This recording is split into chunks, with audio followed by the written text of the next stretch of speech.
লা ইলাহা ইল্লাল্লাহ ওয়াহদাহু লা শারীকা লাহু লাহুল মুলকু ওয়া লাহুল হামদু ওয়া হুয়া আলা কুল্লি শাইইন কাদির।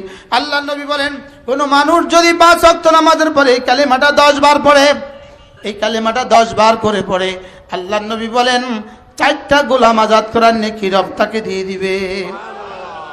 এই 4টা, এই কালেমাটা কেমন কালিমা?